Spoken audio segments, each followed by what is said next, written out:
Okay, in this video we are going to go in and go ahead and add in the Spring Data JPA repositories. Let me resize this a little bit here, and I'm going to come in here and add a new package.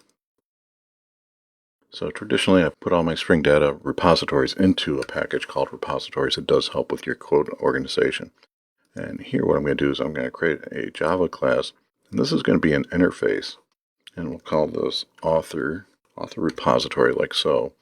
And what we want to do is extend the Spring Data package CRUD repository, and let's go ahead and drill into that. So if you do command and click, you can see here this is showing you the interface that is provided by Spring Data. And if you come up here and click download sources, this brings down the sources that we can actually see the Java implementation. And what this gives us is the basic methods to persist and work with entities. And we'll be exploring the Spring Data repositories more in the class in future lectures. But just to get through some of the basic operations, you can see that we have save all, find by ID, check if it exists by ID, find all, that gives you everything in the database, find all by ID. You have a count option, you have a delete by option, you have a delete by the entity, delete all by ID, delete all, that these delete everything. One takes an iterable of entities and the other one deletes everything in the repository.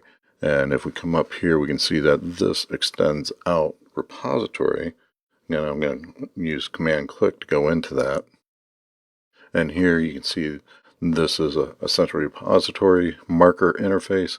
And what's important about this is we do have generics. So the first parameter T, that is going to be the domain class, and the ID is going to be the ID of the entity. So if we come back to author, you can see that we are using a long property for the ID. So we do want to set up the generics for this. So we want to come in, say author,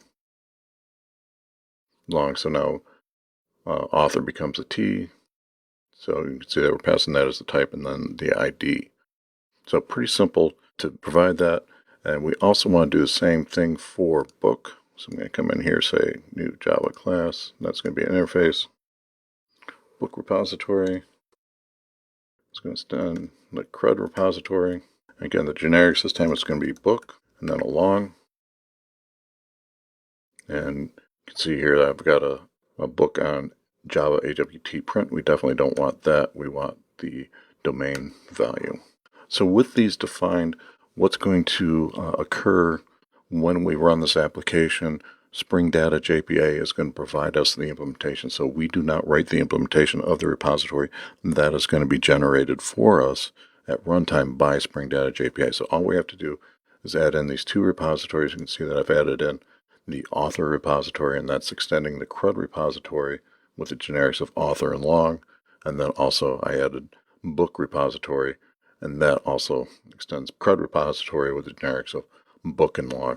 And this will be detected as a Spring component. Spring Data JPA will pick this up and provide us an implementation. So when we work with this in other services, we haven't gotten into dependency injection, but this will be in the Spring context, and it will be a Spring bean that we can utilize.